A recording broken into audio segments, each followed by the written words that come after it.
మాత్రమే చేయగలవయ్యా, నీవు మాత్రమే చేయగలవు. ఎస్ డాడీ, నువ్వు మాత్రమే చేయగలవైనా, మమ్మల్ని కాని వరకు చేయగలవైనా.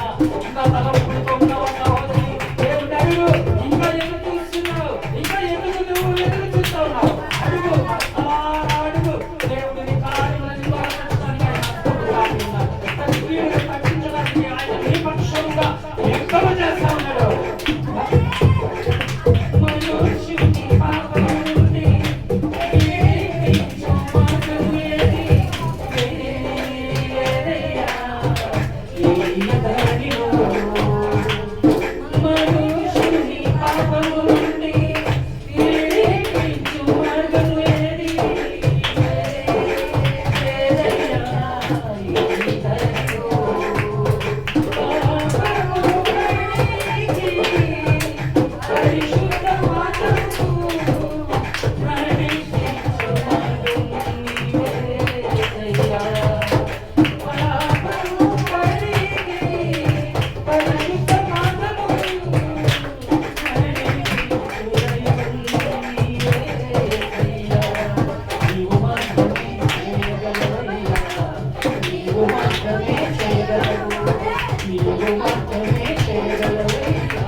Thank you, Father. Thank you, my Jesus. Always be Holy Spirit with my ministry, Father Lord Jesus. Always be Holy Spirit to light up my ministry. Father Lord Jesus. అన్ని కుటుంబాలు దీవించు, అన్ని కుటుంబాలను వర్ధలించు, అన్ని కుటుంబాలకు కావాల్సిన కార్యక్రమాలు పరవచ్చు. నీ హస్తం తోడుగా ఉంది. ప్రతి కీడుని కప్పించిన ఆయన నా ప్రభువా స్తోత్రములు తండ్రి నాయన. ఇది నా ప్రభువా ఈ ఆరాధనలో తండ్రి నాయన. ప్రతి హృదయాన్ని ముచ్చు మా ప్రభువా, ప్రతి హృదయాన్ని తండ్రి నాయన తాకు మా ప్రభువా. అయా తండ్రి నాయన నీకే స్తోత్రం, నీకే ఘనత, నీకే మహిమ కలుగునుగా. నీకే నాయన ఆరాధనకి యోగ్యుడా, నీకే స్తోత్రాలు, నీకే ఘనత మహిమ ప్రభావములు తెచ్చుకో.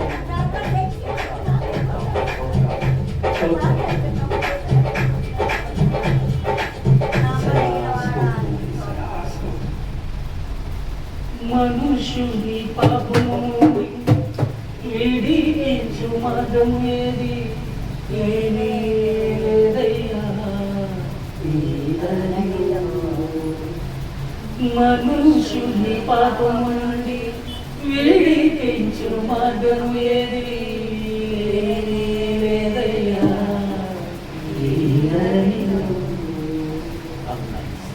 మనుషుల పాపం ఏది లేదు మా ప్రభావ. ఈ మార్గం నీ సత్యం నిశ్చయం నీ రక్షకుడిని ఉంటాం ప్రభావ. ఈ మార్గంలో నడుస్తాం ప్రభావ.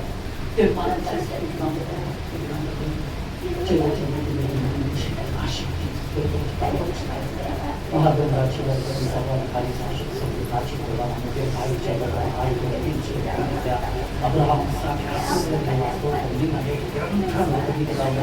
శాశ్వతమైన ప్రేమతో ప్రేమించుతున్నాను, విడువగా ఎడల పట్టు చూపిస్తున్నాను దేవా స్తోత్రం. ఎవరు సమీపంలో తేజస్సులో అమరత్వము కలిగి ఉన్న దేవా స్తోత్రం. ఏ మానవుడు చూడలేదు అటువంటి మమ్మల్ని తాకావు, ముట్టావు, హత్తుకున్నావు ఆయన.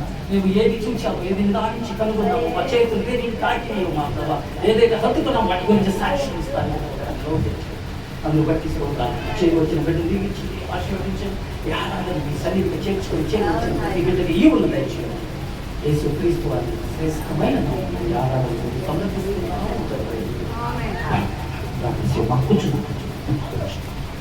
కుమార్తెలమ్మా, ఇద్దరు కుమారులు.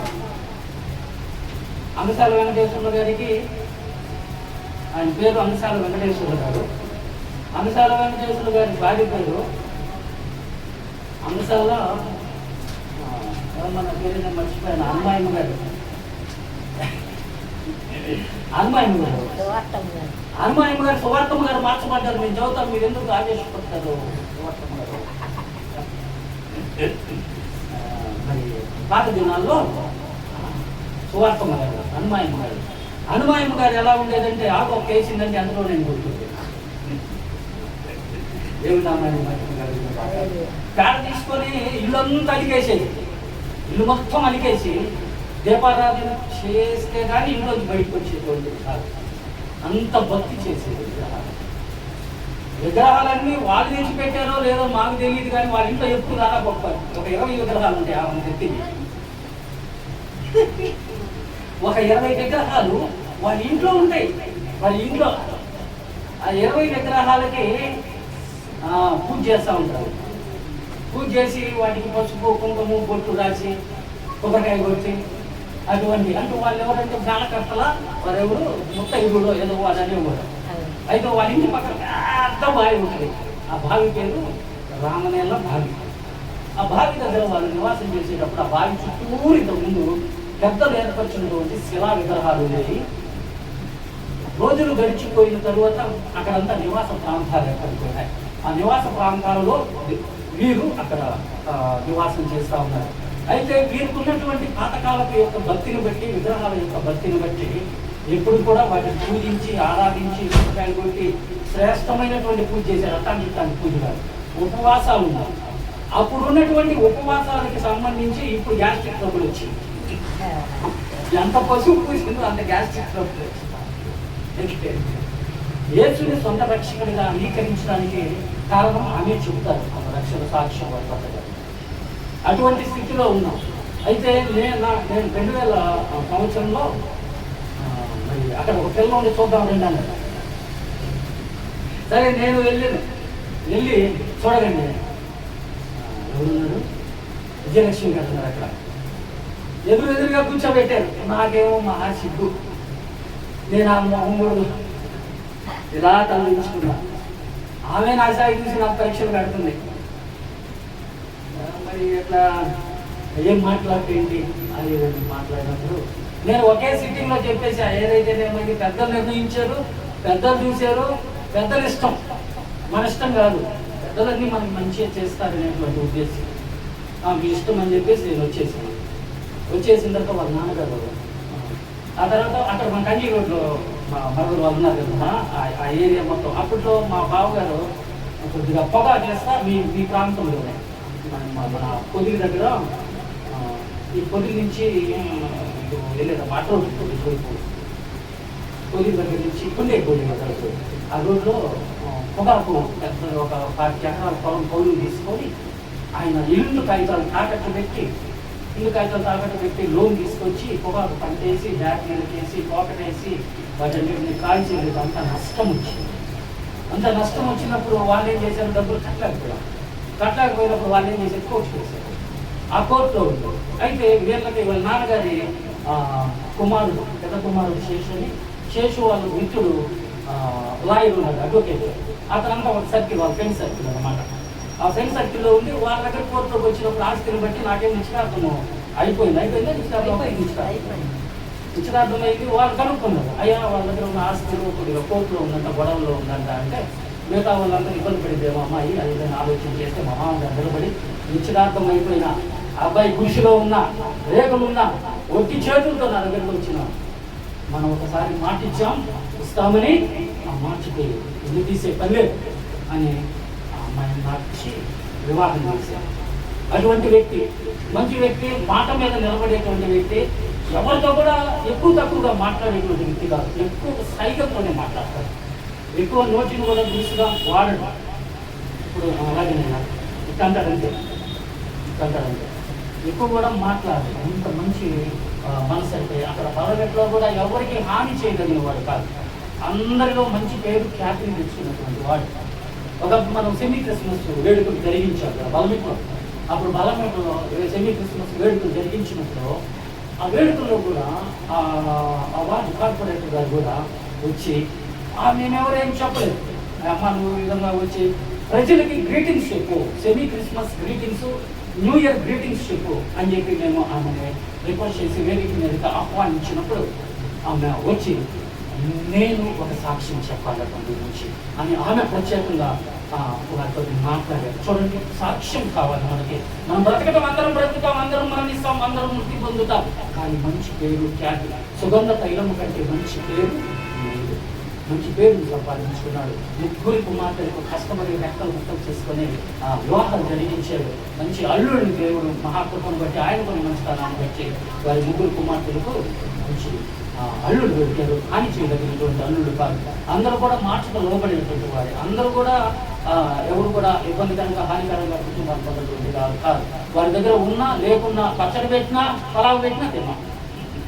అది అటువంటి పరిస్థితి. అయితే ఎప్పుడు ఇది కావాలి అది కావాలని వాళ్ళ మీద ఒత్తిడి ఎప్పుడు తీసుకొచ్చేటువంటి అల్లుడు దేవుడు ఆయనకి ఇవ్వలేదు. బాధ పెట్టి ఇబ్బంది పెట్టేటువంటి అల్లుడిని వారికి ఇవ్వలేదు. వాళ్ళందరూ కూడా సాధువు మృదువైనటువంటి స్వభావం ఉన్నటువంటి ఆయన బట్టి దేవుడు వారిని అనుగ్రహించాడు. ఇదంతా దేవుని సంకల్పం. అనాదిలో పునాది వేయకపడక ముందే కదా మనందరూ క్రీస్తు ప్రేమ చేత ఏర్పరచబడి ఆయన మహదైశ్వర్యమును బట్టి, కృపా మహదైశ్వర్యమును బట్టి ఏమైతే మనము ఆయన రక్తముతోటి విమోచన, అపరాధములకు క్షమాపణ. అలాగే ఆయన కూడా అనాది ప్రణాళికలోనే ఆయన దేవుడు ఏర్పరచుకున్నాడు. అయితే లోకయుక్తంగా లౌకిక జ్ఞానముతోటి, కొలకట్లు, మతకట్లతోటి మేమందరం కూడా ఆనాటి దినాల్లో నిజదేవుడిని ఎరగక అలాగున్నాం. అయితే ఆ సమయంలో ఆమె కార్పొరేటర్ గారు వచ్చి స్టేజ్ మీద చెప్పారు. నేను మామయ్య గారికి వెళ్ళాను, వెళ్ళి ఆయన ఆశీర్వాదం తీసుకొని నేను నామినేషన్ వేయడానికి వెళ్ళాను.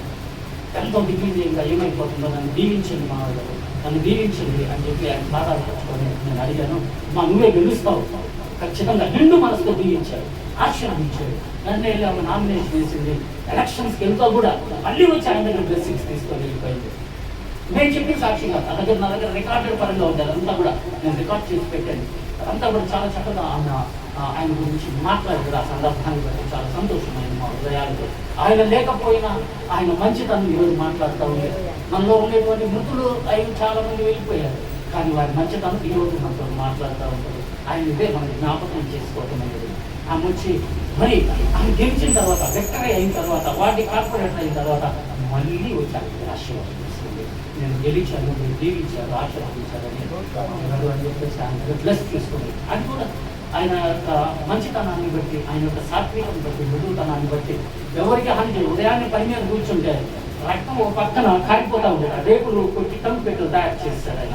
అయితే ఆ రేకులు పడతా ఉండేవాడు. చిన్న బిల్లని తీసుకొని తాడు డబ్బాలన్నీ తీసుకొచ్చి కాల్చి సాగు చేస్తూ ఉండేవాడు. ఎంతో కష్టపడతా ఉండేవాడు, చాలా కష్టపడతా ఉండేవాడు. నేను చూస్తూ ఉండేవాడు. ఇలా రేపు తగిలి బ్రెడ్ కారిపోతా ఉండేవాడు. అట్నే ఉండేవాడు. దాన్ని ఒక్కడు ఎవరిని సహాయం అడిగేవాడు.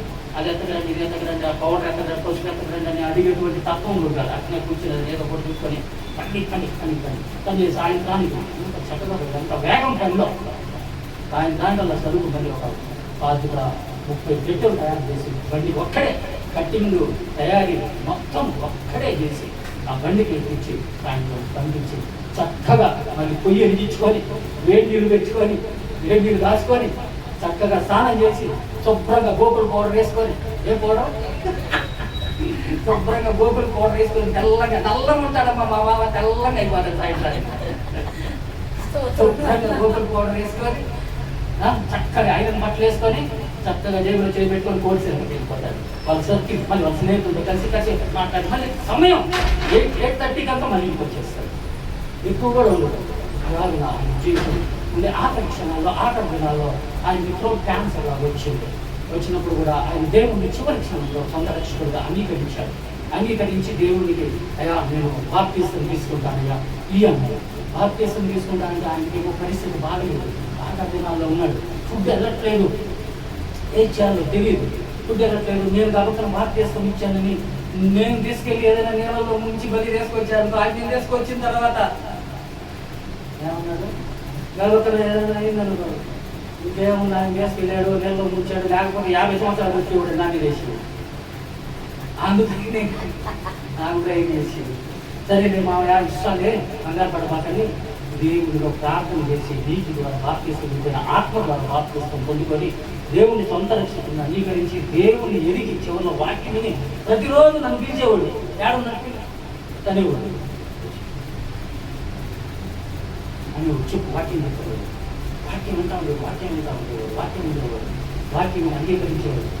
తక్కువని జేబులో చేపెట్టేవాడు. జేబులు ఎలా పెడతాడు తెలుసా? 10 కాగితం రావాలంటే 10 కాగితం వచ్చింది, 100 కాగితం రావాలంటే 100 కాగితం వచ్చింది, 500 కాగితం రావాలంటే 500 కాగితం వచ్చింది. ఎలా వచ్చిందో మాకు అర్థం కాదు, ఆమెకి ఏమో తెలియదు. చక్కని ఈమె వచ్చి అయ్యా పాల ప్యాకెట్కి ఒక 20 రూపాయలు అనగా పైకి చూసి లోపల నుంచి టప్ప పీకి లోపల చూడు జేబులోనే అంటాడు. బ్యాంకులో కానీ క్యాషియర్ కౌంటర్ చేసినట్టు 20 వేస్తారు ఖచ్చితంగా. 20 ఒక్క రూపాయి కూడా ఇవ్వాలి ఆ సచ్చిన అదే అంత 20 రూపాయలు తీసుకొని చక్కగా. ఎందుకంటే ఆయన జీవితం ఎలా క్రమంగా పెట్టుకున్నాడో నేను అనుకుంటున్నాను. డబ్బులు కూడా అదే ఆటలో పెడతాడేమో. 500 కాగితం ఫస్ట్, 100 కాగితం తర్వాత, 200 కాగితాల తర్వాత, 100 కాగితం తర్వాత 50,000, 20,000, 10,000 అట్లా ఆటలో పెట్టుకొని జేబులు పెట్టుకుంటాడు. ఆయన ఫస్ట్లో 1, 2 తర్వాత 500, ఆ తర్వాత 200, ఆ తర్వాత 100 వచ్చింది, తర్వాత 2, 20, 30, 20 ఉన్నాయని బ్రెయిన్లో అది ఆలోచన వస్తూ ఉంటుంది. ఇక్కడ 20 దగ్గర 20 తీసేవాడు. అంత జ్ఞానంగా ఉండేవాడు. అంతగా క్రమంగా జీవించేటువంటి జీవితం అయితే దేవుని సొంత రక్షకుడుగా అంగీకరించాడు. వారందరూ కూడా మామూలుగా కాల్ చేస్తాము దేహాన్ని, మేము మా కార్యక్రమాలు చేసుకుంటామంటే ఆఖరి నిమిషంలో సువార్తమ్మ గారు చేయగలరు వీళ్ళని ఆయన పెట్టిన కొడుకు ఇంకా కుమారులు ఇద్దరు కూడా వదిలే మా అమ్మ చివరి కోరికలు తీర్చుద్దాం అని ఇద్దరు కుమారులు కూడా అంగీకరించి ఈ భూస్థాపన కార్యక్రమాన్ని చేయడానికి దేవుడు ఆయనకు సహాయం చేశాడు. లేకపోతే ఆమె ఎక్కడో ఉండేది, ఆయన ఎక్కడో ఉండేవాడు. ఆయన ఖాళీ చేసినటువంటి స్థితికి వెళ్ళిపోయేవాడు. ఈమె దేవుని సన్నిధి చేరేది. రానున్న దినాలలో ఈయన కాల్చివేయబడ్డాడు కాబట్టి, కాల్చివేయబడిన వానికి ఏమి లేదు కదా. ఇక ఇప్పుడు నేలలో భూమిలో విత్తనం వేసాము అంటే మానవ శరీరాన్ని కూడా భూమిలో బాతి పెట్టాము. విత్తనం భూమిలో బాతి పెడితే ఏమంటే మొక్క వస్తుంది. అంటే మనం కూడా చచ్చి తిరిగి లేస్తాము. మొక్క కూడా చచ్చి, విత్తనం కూడా చచ్చి తిరిగి లేచింది. అందుకే మనల్ని ఏం చేస్తారు, విత్తనంలాగా భూమిలో పెడతారు. అమ్మ విత్తనంలాగా భూమిలో పెడతారు. అది మన వాళ్ళకి అది గుర్లేదు, నిరీక్షణ కాయ చేస్తారు. కాయ చేసిన తర్వాత ఏమైపోతుంది, వాళ్ళకి ఏం మరకదో మనకు ఏం తెలుగులో వాళ్ళకి ఏమీ తెలియదు. అటువంటి స్థితి కలిగి ఉంటుంది. అందుకే మనల్ని పాతి పెడతారు. మనం ఏం చేస్తామో నాటకాలు మనం మళ్ళీ కూడా వేస్తాం అనేటువంటి విశ్వాసంతో ఆమె అడ్డు తిరిగి దేవుడి కార్యక్రమాన్ని చేయడానికి అంతా కూడా సహకరించింది, సహాయం చేసి దేవుని చేతికి తన ఆత్మను అప్పచెప్పింది. ఇది ఆయన యొక్క నేను క్లుప్తంగా చెప్పేటువంటి విషయాలు. సమయం సరిపోదు కనుక చనిపోయినప్పుడు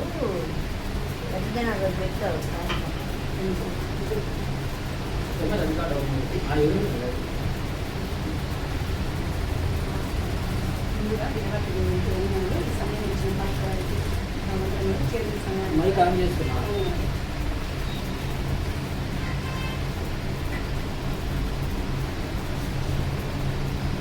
ముందుగా దేవాది దేవునికి వందనాలు. ఈ సమయం ఇచ్చిన పాస్టర్కి వందనాలు. కూలి వచ్చిన మీ అందరూ కూడా నా వందనాలు. మరి సాక్ష్యం చెప్పడానికి చాలా ఉన్నాయి. ఆయన వచ్చేసి 73 ఏళ్ళు జీవించాడు. అది ఉన్న సమయం 73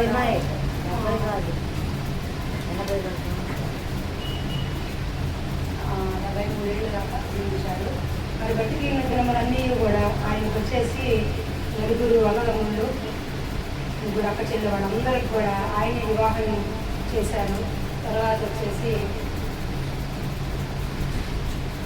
వచ్చేసి మిగతా వాళ్ళని చదివించాడు. వాళ్ళకు కూడా జాబులు వచ్చినాయి. కొంతమంది అయితే పనిలో సెటిల్ అయిపోయారు. ఇప్పుడు మేము వచ్చి అమ్మని వివాహం చేసుకున్నాక మేము వచ్చి 3 ఆడపిల్లకాయలము, 2 మొక్కలకాయలు మరి చదివించారు.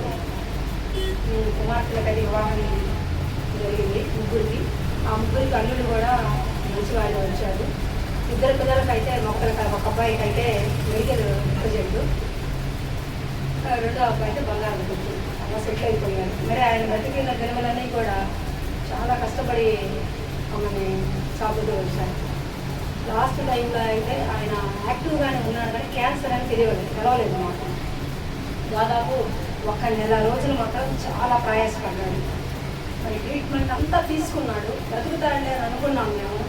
మరి ఆ ట్రీట్మెంట్ తీసుకొని వచ్చినా కూడా ఎప్పుడు కూడా చెప్పేవాడు, నేను ఇంకా పడలేకపోతున్నానమ్మా, నేను ఇంకా ఈ గొంతు నొప్పితో తినలేకపోతున్నాను అన్నాడు. 15 రోజులు మాత్రం అయితే ఆహారం ఏమీ లేదు, అసలు మాట కూడా లేదు. ఏమి చెప్పాలన్నా కూడా సైకిల్ ద్వారా చెప్పేవాడు, పక్కన కూర్చోబెట్టుకొని మాట్లాడేవాడు. ప్రతి రోజు కూడా 9 గంటల కదా ఎక్కడున్నా కూడా నేను వాళ్ళ ఇంటికి వెళ్ళాల్సింది. ఎందుకు అంటే అమ్మాయిని రమ్మను అంటాడు, ఆయనకు వచ్చిన మాటలతోనే చెప్తాడు. మళ్ళీ దూరంగా కూర్చుంటే అసలు ఒప్పుకునేవాడు కాదు, దగ్గరగా కూర్చోబెట్టుకొని ఆయన ఏదో చెప్తానే ఉంటాడు. ఎందుకు అంటే ఆయన ఒక నాన్న అని చెప్పడం కన్నా కూడా మంచి ఫ్రెండ్. ఎందుకు అంటే ఆయన ప్రతి విషయం చిన్నదైనా కూడా, మరి వీళ్ళందరూ దూరంగా ఉండేవాళ్ళు కానీ నేను మాత్రం ఎక్కువగా దగ్గరగా ఉంటాను. ప్రతి ఏది ఉన్నా కూడా నాకు చెప్తాడు, అట్లా ఉంది ఇట్లా ఉంది అని అన్నీ కూడా. లాస్ట్లో కూడా బాప్టిజం తీసుకుంటానమ్మా, నాకు తగ్గితే అని చెప్పేవాడు. అనుదినము కూడా ఇంకొక 15 రోజులు ఉన్నానుగా అనుదినము ప్రార్థన వాక్యానికి లోపడ్డాడు. అప్పుడు దాకా అంగీకరించలేదు దేవుణ్ణి. లాస్ట్ స్థితిలో మాత్రం దేవుని సొంత రక్షకుడుగా అంగీకరించాడు.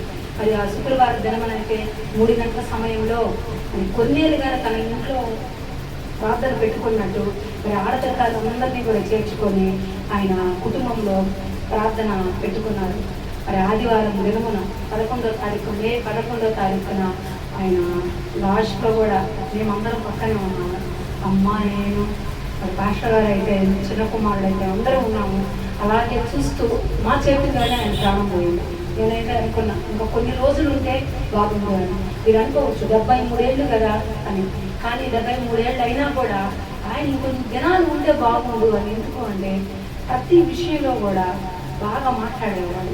ఎక్కడన్నా కూడా సాయంత్రం ఇంటికి వస్తాడు, కాసేపు మాట్లాడి నాతో ఉండి మా ఇంటికి వస్తాడు. ఎన్ని ఉన్నా కూడా ఇంటికి వచ్చి ఇదమ్మా ఇదమ్మా అన్నీ చెప్తాడు, ఏం దాచుకోడు. నేను కూడా అలాగే ఉండేదాన్ని. అమ్మతో కన్నా నాన్నతోనే ఎక్కువగా నేను సహవాసంగా ఉండేదాన్ని. అది ఇంట్లో చిన్న విషయం జరిగిన కూడా ఇలా జరిగింది నాన్న, ఇలా జరిగిందని అన్నీ చెప్పి ఆయన కూడా అలాగే ఆయన కూతురుగా ఎప్పుడు చూడలేదు. తన బాధలన్నీ అలా చెప్పుకుంటూ ఉండేవాడు. ఆ లాస్ట్ సమయమే నేనైతే ఎవరికి ప్రాణం పోతున్నంత దగ్గరగా ఎప్పుడు చూడలేదు, కానీ అది నా చేతిలోనే ఆయన ప్రాణం పోవడం చూశాను. ఇంకా బ్రతికితే బాగుంది అని అనుకున్నాను. కానీ ఆయన కూడా అనుకున్నాడు, నా ట్రీట్మెంట్ అయిపోయింది, నా బిడ్డలతో ఇంకా కొన్ని దినాలు నేను జీవిస్తాను అనుకున్నాడు. కానీ ఏదో చెప్దాం అనుకుంటూనే ఉన్నాడు, చూస్తూ ఉన్నాడు, కానీ మాట లేదు అంటూ ఉన్నాడు. నేను ఏదో చెప్తా ఉన్నాను, నా బిడ్డ అర్థం చేసుకోలేకపోయింది అని కూడా అన్నాడంట. కానీ ఆయన ఏం చెప్పాలనుకున్నాడో అది నేనే తీసుకోలేకపోయానేమో అని చాలా రోజులు నేను బాధపడ్డాను. ఏదో చెప్తున్నాడు కానీ అది అర్థం కాలేదు అని అనుకున్నాడు. ఇంకా కొన్నాళ్ళు బ్రతికితే బాగుండేది, ఇంకొక కొన్ని సంవత్సరాలు, ఇంకొక 7-8 ఏళ్ళు బ్రతికితే అన్నీ చూసేవాడు కదా అని. అందరికన్నా చిన్నదాన్ని ఇంట్లో లేని నా కుమారుడు అంటే చాలా ఇష్టం. అబ్బాయికి జాబ్ వస్తే బాగుందమ్మా, ఎక్కువ కష్టపడే పని అయితే కాదు కానీ మంచిగా కూర్చునేది అనుకుంటారు. ఆయన చనిపోయినాక ఆయన అన్నట్లే ఆయన రిప్రజెంట్ అయ్యాడు. ఆయన ఏదైతే అనుకున్నాడో అట్లాగే వాడు రిప్రజెంట్ అయ్యాడు. నేను ఇద్దరు అనుకున్నాను, ఈ జాబ్ అయితే బాగుంది అని అనుకున్నాము. దేవుడి కృప వల్ల ఆయన మరణించిన తర్వాత ఆయన ఏదైతే ఉద్యోగం అనుకున్నాడో అదే వచ్చింది. కాకపోతే అప్పుడప్పుడు అనుకుంటూ ఉంటాం, వీడిని చూడలేకపోయాడు ఈ స్థితిని. ఆయన ఆశపడేవాడు, వీడే ఏ స్థాయిలో ఏ ఉద్యోగంలో ఉంచుకోవడమ్మా అని అనేవాడు. ఇది చూడకుండా పోయాడే అని ఒక దిగులు ఉండేదేను. కానీ ఎక్కడున్నా ఆయన చూస్తూనే ఉంటాడు. అలాగే అంత చనిపోయే ముందు కూడా ఎక్కడ కూడా ఆయన బలం తగ్గలేదు. ఆయన చక్కగా కూడా దేవుడి వాక్యం ఉన్నాడు. ఆయన కూడా సమాధి కూడా దేవుడు ఆయన స్వాధీనంగా జరుపుకున్నాడు, అంటే పరలోకం వెళ్ళాడని నమ్ముచున్నాడు. ఇది ఒక చిన్న సాక్ష్యాన్ని దేవుడు మనందరూ దీవించి ఆశీర్వదించును గాక. ఒక నలుగురి యొక్క ధనవంతుడు చూద్దాం. పరిశుద్ధ గ్రంథాలు ఉన్నవారి తెరవండి, మైక్ తీసుకోండి, మైక్ చదవడానికి ప్రయత్నం చేయండి. ఒకే చోట మీ పేజెస్ను కూడా నేను ఆల్రెడీ పెట్టుకోవడానికి లూకా సువార్త 12వ అధ్యాయము 16వ వచనం. లూకా సువార్త 12వ అధ్యాయం మీకు జ్ఞాపకం వస్తుందా? దానియేలు గ్రంథంలో ఒక ప్రతిమను నెబుకద్నెజరు నిలువ పెడతాడు. ఆ ప్రతిమ యొక్క రాబో దినములలో ఏ రీతిగా ఆ ప్రతిమ యొక్క స్థితి ఉంది అంటే, ఆ తల భాగము ఎలా ఉంది? ఆ తల భాగము ఏముంది? బంగారముతోటి ఎలా ఉందమ్మా? బంగారముతో చేయబడి ఉన్నది. ఆ తల భాగం దేంతో ఉంది? దానియేలు గ్రంథం ఒకసారి చూద్దామా? దానియేలు గ్రంథం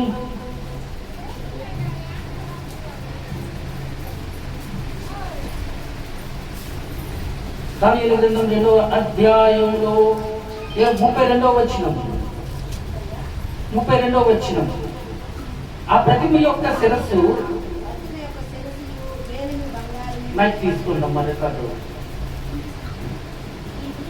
ఆ ప్రతిమ యొక్క శిరస్సు మేలిమి బంగారముయు మైనది, దాని రొమ్మును భుజములను వెండియు, దాని ఉదరములు తొడలను ఇత్తడివి, దాని మోకాళ్ళు ఇనుపవి, దాని పాదములలో ఒక భాగము ఇనుపదియు ఒక భాగమును మట్టిదై ఉండెను.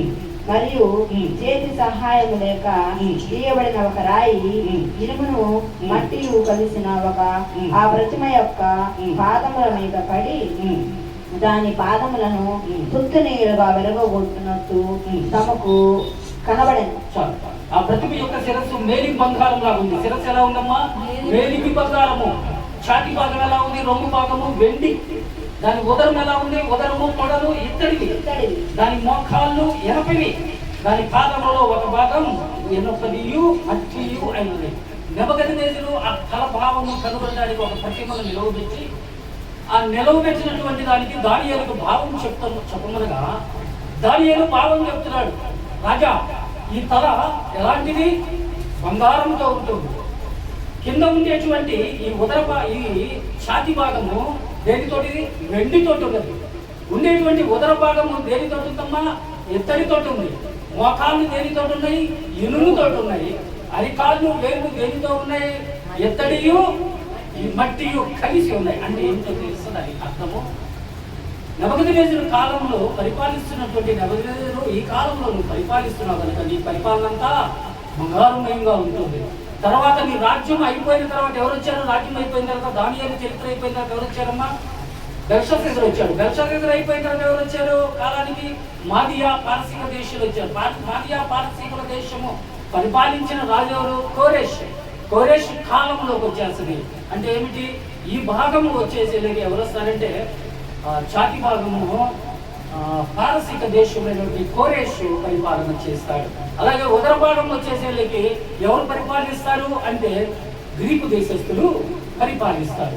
మోకాళ్ళు భాగం వచ్చేసేదకి ఇనప భాగం ఎవరిది అంటే రోమా ప్రభుత్వం వారు పరిపాలిస్తారు.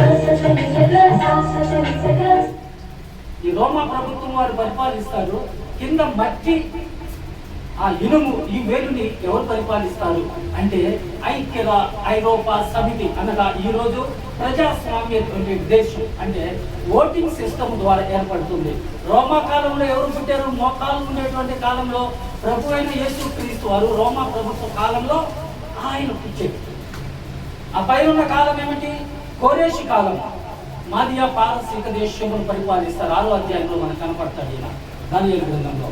కోరేషు కాలంలో పరిపాలనలో ఏం కనపడతా ఉంది మనకంటే?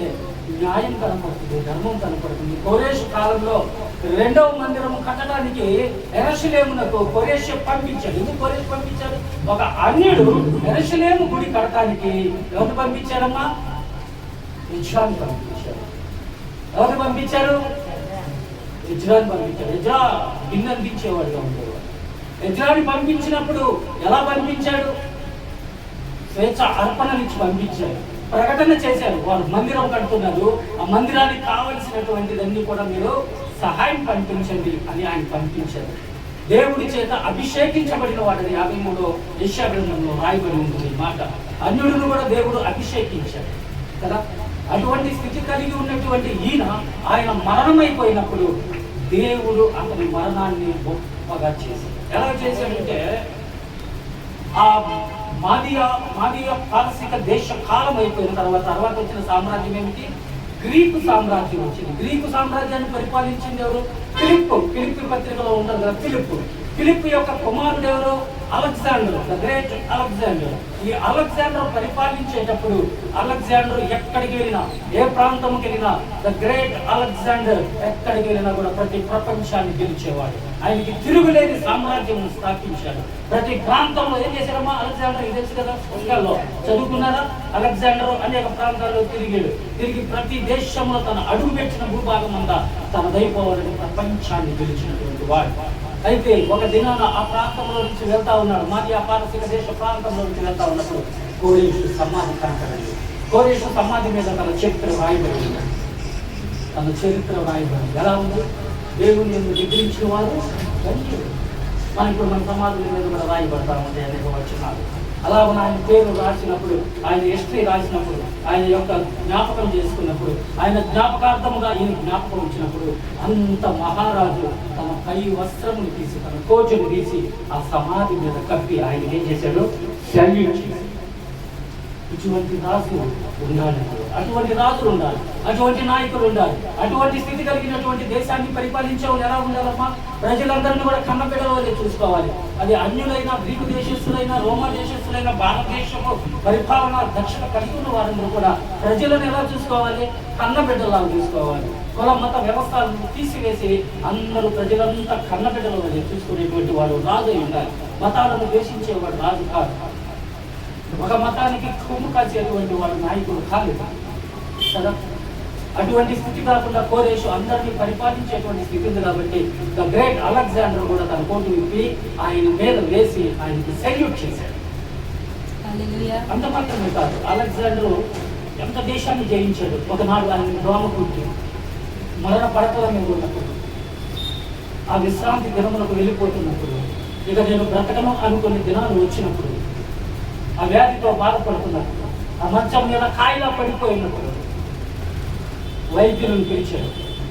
నాకు వైద్యం చేయండి అని వారితో అన్నప్పుడు వారి వల్ల కాలేదు. వైద్యం చేయడానికి వారి వల్ల కాలేదు. అయ్యా మా వల్ల కాలేదయ్యా, మా వల్ల కాలేదు. అయితే నా దగ్గర ఉన్న ధనమంతా తీసుకొని వెళ్ళి, నా దగ్గర ఉన్న ధనమంతా తీసుకొని వెళ్ళి, నా దగ్గర ఉన్న ధనమంతా తీసుకొని వెళ్ళి అయ్యా నన్ను బతికించండి అని అన్నాడు. ఇదిగో నేను ఈ చేతులతోటి ప్రపంచాన్ని గెలిచాను. ప్రపంచాన్ని గెలిచాను. ఈ ప్రపంచం నుంచి నన్ను ఏదో బతికిస్తారేమో దాన్ని చూడండి అన్నాడు. వైద్యులకి ఇచ్చి వైద్యులను బతికిస్తారేమో చూడండి అన్నాడు. ఇదిగో రక్త రాసులు కోటాను కోట్లు ధనమంతా సంపాదించాను, ఈ ధనము నన్ను బతికిస్తారేమో అని ఆ ధనం వైపు చూపించాడు. ఆ ధనం తీసుకుని నన్ను బతికించింది అన్నాడు. ఎవరు కూడా అలెగ్జాండర్ని బతికించలేకపోయారు. చివరికి మృతి పొందారు. ఆ మృతి పొందినప్పుడు వారందరినీ పిలిచి, హలో రండి, నేను చనిపోతే నాకు పెట్టి పెట్టండి, ఆ పెట్టిలో నన్ను పడుకోబెట్టండి. ఆ పెట్టికి ఆ పక్క ఈ పక్క చిన్న బెజ్జాలు పెట్టి నా 2 చేతులు పెట్టిలో నుంచి బయటికి పెట్టండి. నేను నా బిడ్డగా నా అంతిమ యాత్ర సాగిపోతూ ఉండగా ఈ ధనము, ఈ వజ్రాలు, వైఢూర్యాలు నా మీద చల్లని, ఇదిగో వైద్యులు ఉన్నది నా పెట్టెను మోసుకొని తీసుకెళ్తాను అని వాళ్ళు అన్నారు. ఎందుకో తెలుసా? ఇదిగో మనకు కలిగినటువంటి ఈ ధనము నా ప్రాణమును కాపాడలేకపోయింది. రాజ్యాల మీద రాజ్యాలు విస్తారంగా సంపాదించినటువంటి రాజ్యాలు నన్ను బ్రతికించలేకపోయింది. ఇదిగో ఈ నలుగురు నా పాడి మోస్తున్నారే, నా పెట్టి మోస్తున్నారే, ఈ వైద్యులు కూడా వీళ్ళ వల్ల కాదు. ప్రాణం ఇచ్చినవి దేవుడు, జీవం ఇచ్చేది నా ధనము కాదు, నా సంపాదన కాదు, ఈ వైద్యులు కాదు. ఎవరయ్యా ఇచ్చేది? దేవుడు ఇస్తాడు. దేవుడు ఆయుష్ ఇస్తాడు, దేవుడి జీవం ఇస్తాడు. దేవుడికి తనకి అవసరమైతే ఆ మనిషిని తీసుకుంటాడు. హల్లెలూయా. దేవుడు చచ్చిపోయాడు, మానవుడు చచ్చిపోయాడు. దేవుడు బిడ్డ, దేవుడు ఎప్పుడు చచ్చిపోయాడు? దేవుడు బిడ్డ అంటే మరణం లేదు. దేవుడికి అవసరమైంది ఆ బిడ్డ. ఆ బిడ్డను దేవుడు తీసుకున్నా నాకు కావాలనుకుంటాడు. అందుకు దేవుడు ఆయన ఆకర్షించాడు. అందువలన ధనము వలన ఏం ప్రయోజనం లేదు. నా చేతులు 2 బయట పెట్టండి, నేను ఖాళీ చేతులతో వెళ్ళిపోతున్నాను. ఇదిగో ఈ ధనం ఉందే, ఈ ధనమంతా కూడా ఎందుకు పనికిరాదు, పారేయండి. అందుకే ఎప్పుడైనా మనం ఊళ్ళో కానీ మనం వెళ్తా ఉంటే కొంతమంది ఇచ్చిన డబ్బులు చల్లుకుంటా వెళ్తా ఉంటారు. ఎందుకో తెలుసా? ఈ ధనం కూడా ఇతను వర్తించలేదు. ఈ ధనం కూడా ఇతన్ని బతికించలేదు. డాక్టర్స్ వచ్చి నా భుజం నా పాడిపోయారు, నా పెచ్చిపోయారు, నా నంది మేతల్లో సగనం పాడి అని ఆయన వారిని కోరినప్పుడు ఈ వైద్యులు కూడా నన్ను బతికించలేరని చూపించడం కొరకు మీరు నా అంతిమ యాత్రలో 4 పట్టణాలు భుజములు పచ్చినది మోయి అని వారితో అన్నారు. చూసారా, ధనము ఆరోగ్యాన్ని ఇవ్వలేదు, ధనము మనిషికి జీవం పోయలేదు కదా. ఇంగ్లీష్ వాడు ధనాన్ని దేనికి సాదృశ్యంగా ఇచ్చాడంటే, ధనాపేక్ష సమస్త కీడులకు మూలం, కొందరు దానిని ఆశించి విశ్వాసమును తొలగిపోయి నానా బాధలతో తమ్మును తాము కొడుచుకుంటున్నారు. మా విశ్వాసం లేకపోవడం, విశ్వాసం నశించిపోయింది. ఈ లోకములో అంటే లోకమందు ధనవంతులు ఏమైపోవాలి? లోకములో ధనవంతులైన వారు గర్విష్ఠులు కాక అస్థిరమైన ధనమును ఎందు నమ్మిక ఎంచుకోగలుగుతారు. ఓకే లోకములో యహలోకములో ధనవంతులైన వారు గర్విష్ఠులు కాక ఏమంటున్నాడు? అస్థిరమైన ధనమందు నమ్మిక ఉంచక మీరు సుఖముగాను ధారాళముగా దయచేయవాడు దేవుని యందు మీరు నమ్మిక ఉంచండి అని నేను మీకు ఆజ్ఞాపిస్తున్నాను కదా. ఒక్క ధనము దేవుని దగ్గర నుంచి దేవుని ఇచ్చేటువంటి జీవం కావాలి. దురాశ గర్భమును ధరించి పాపము పరిపక్వమై ఏమన్నమ్మా మరణమును కన్ను. అయితే సహోదరులారా, దేవుడు వెక్కిరించబడడు, దేవుడు వెక్కిరించబడ్డాడు. ప్రతి ఈవియు పరిపూర్ణమైనటువంటి ఏమిటి వరమును పర సంబంధమైనటువంటివి జ్యోతిర్మయులకు తండ్రి యొక్క నుండే వచ్చిన ఆయన లేఖించిన తుమ్మైనను గమనాగమనముల వల్ల కలుగు ఏ ఛాయ అయినను ఆయనలో లేదు. ఆయన తన సంకల్ప ప్రకారము నిన్ను ప్రథమ ఫలముగా ఆయన నిర్ణయించుకొని తన సత్యవాక్యము సంకల్ప ప్రకారం నిన్ను కన్నాడు. ఎలా కన్నాడు? సత్యవాక్యము వలన తన సంకల్ప ప్రకారము నిన్ను కన్నాడు. కనిన వాడు ఆయనే కదా మనల్ని కన్నది. తల్లిదండ్రులు భౌతికముగా లౌకికముగా తల్లిదండ్రులు మనం కంటే దేవుడు మనల్ని కంటాడు. ఎలా కంటాడంటే పునర్జన్మ సంబంధమైనటువంటి బాప్తిస్తం అనేటువంటి స్థానము ద్వారా. హల్లెలూయా. బాప్తిస్తం అనేటువంటి పునర్జన్మ సంబంధమైనటువంటి స్థానం. ఎందుకంటే దేవుని మూలముగా పుట్టిన వాడు తనను తాను భద్రం చేసుకున్నది కనుక దుష్టుడు వాడిని ముట్టడు. దేవుని మూలంగా పుట్టినవాడు పాపము చేయడు. దేవుని మూలంగా పుట్టినవాడు పాపము చేయడు కనుక తనను తాను భద్రం చేసుకున్నది కనుక దుష్టుడు వాడిని ముట్టడు. ఎందుకంటే దేవుని మూలంగా పుట్టినవాడు ఇప్పుడు ప్రార్థనలో ఉంటాడు. దేవుని మూలంగా పుట్టినవాడు ఇప్పుడు కీర్తన పడతాడు. దేవుని మూలంగా పుట్టినవాడు ఇప్పుడు సన్నిధికి వస్తాడు. దేవుని మూలంగా పుట్టినవాడు ఇప్పుడు స్థుతి ఆరాధన చేస్తాడు. సన్నిధికి దగ్గరగా ఉంటాడు. దేవుని మాటలో పడతాడు. అప్పుడు దుష్టుడు ముట్టడు. పాపం ఎవరు కరవకుండా పారిపోతారు. మన దగ్గర రావడానికి వాడికి సాహసం చేయి. ఎందుకంటే కాళ్ళ మీద దేవుని పెట్టలుగా ముద్ర వేయబడ్డాం కదా. మామగారు కూడా ఆయన మామగారు అంటే మా అంశాల వెంకటేశ్వర గారు కూడా దినాన ఈ జ్ఞాపకార్థ కోడికలో ఆయన కూడా ఆఖరి నిమిషంలో దేవుని చేత ముద్ర వేయబడ్డారు. అందరూ అన్నారు కాసేపు అలా చేశారు, కాసేపు ఇలా చేశారు, కాసేపు అన్యాచారం చేశారు, కాసేపు క్రైస్తవాచారం చేశారు, ఆయనకి రక్షణ లేదు, నీటి ద్వారా బాప్తిస్తం లేదు అని వారు అన్నప్పుడు నేను చెప్పాను, పాత నిబంధన భక్తులు ఏ బాప్తిస్తం తీసుకొని పరలోకానికి వెళ్ళారు. యేసుక్రీస్తు వారు వచ్చిన తర్వాతే కదా బాప్తిస్తం వచ్చింది నీటి ద్వారా. పాత దినాలలో ఏ బాప్తిస్తం తీసుకున్నారమ్మా? ఆత్మ సంబంధమైనటువంటి బాప్తిస్తమే. ఒకే సముద్రంలో నడిచింది అంటే ఒకే నీటి మధ్యలో నడిచారు, అప్పుడే బాప్తిస్తం అయిపోయింది వారికి. ఒకే మేఘము కింద నడిచింది, అప్పుడే వారికి బాప్తిస్తం అయిపోయింది. ఒకే బండలో నీరు తాగిరి, అప్పుడే బాప్తిస్తం అయిపోయింది. ఒకే బండలో పానము చేసిరి, ఆ బండ క్రీస్తే ఆ బండలోది వారు తాగిరు. పాత నిబంధనలో ఆత్మ మూలంగా మనస్సాక్షి మూలంగా వారందరూ ఎక్కడికి చేర్చబడ్డారు? పరమునకు చేర్చబడ్డారు. నూతన నిబంధనలో యేసుక్రీస్తు వారు రక్షణ మార్గము. ఎందుకు రక్షణ మార్గం అయిందంటే ఒక్కరి మూలముగా పాపము, ఆ పాపము మూలముగా మరణము లోకంలోనికి ప్రవేశించింది. మనుషులందరూ పాపము చేసి ఉన్నారు కనుక మరణము అందరికీ సంప్రాప్తమైన మరణం అందరికీ సంప్రాప్తమైపోయింది కదా. మరణము అందరికీ సంప్రాప్తమైంది. ఎవరి ద్వారా సంప్రాప్తమైంది మరణం? ఆదాము ద్వారా. మొదటి ఆదాము ద్వారా మరణము సంప్రాప్తమైంది. మరణము ఆదాముకు సంప్రాప్తము చేసింది ఎవరో? దేవుడే. ఫస్ట్ ఎవరు? మత్స్య గ్రంథంలో నిశ్చయముగా చర్చగా వాడింది ఎవరు? సాతాను గారు. దేవుడు దేవుడు అన్నాడు ఎక్కడ 2వ అధ్యాయము 17వ వచనంలో, జీవవృక్షము గల ఈ పండ్లను నీవు మంచి చెడులు తెలుసు గల ఈ పండ్లను నీవు తింటే నీవు నిశ్చయముగా చచ్చెదవు, నిశ్చయముగా చచ్చెదవు అన్న మాటను దేవుడు నెరవేర్చాలంటే ఏం చేయాలమ్మా? రోమా 9:16 చూద్దాం. రోమా 9:16వ అధ్యాయంలో ఒక మాట వ్రాయబడింది. 13వ వచనంలో నీవు నిశ్చయముగా చచ్చెదవు.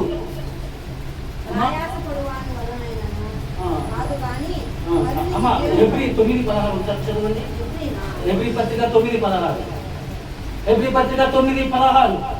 ఎప్పుడు దేవుడు ఆదాము అవ్వ ద్వారా మా పండు జీవ వృక్షములు తెలివితేటలు మంచి చెడ్డల ఫలములు నీవు తిందువో అప్పుడు నిశ్చయముగా నీవు చచ్చెదవు అని రాయబడి ఉన్న మాట ప్రకారము ఆ మాట అన్నవాడు మాట మానవుని మాట, దేవుని మాట ఎప్పుడు నిరర్థకము కారాదు. అమ్మా మరణ శాసనం ఎక్కడ ఉండును? అక్కడ మరణ శాసనము రాయబడిన వారి పేరు ఉండును. తన ప్రియ కుమారుడిని రాసిన వాడు మరణము పొందితేనే అది చెల్లును. అది రాసిన వాడు జీవించుతుండగా అది ఎప్పుడైనాను ఎలా చెల్లును? చెల్లునా?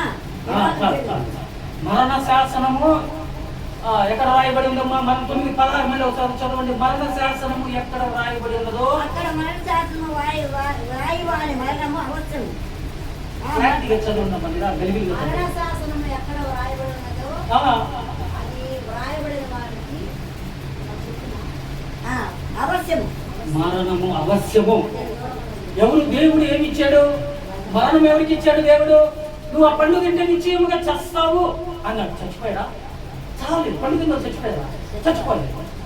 ఎలాగ చచ్చిపోవాలంటే దైవికమైనటువంటి స్థితి నుంచి నువ్వు చనిపోయినట్టు, ఆత్మస్థితి నుంచి చనిపోయినట్టు, నీ మనోనేత్రాలకు గుడ్డితనం కలిగినట్టు, మంచి నేత్రములు తెరవబడినట్లు నువ్వు ఆ రీతిగా ఆధ్యాత్మికమైనటువంటి మరణాన్ని నువ్వు కలిగి చేసినట్టు.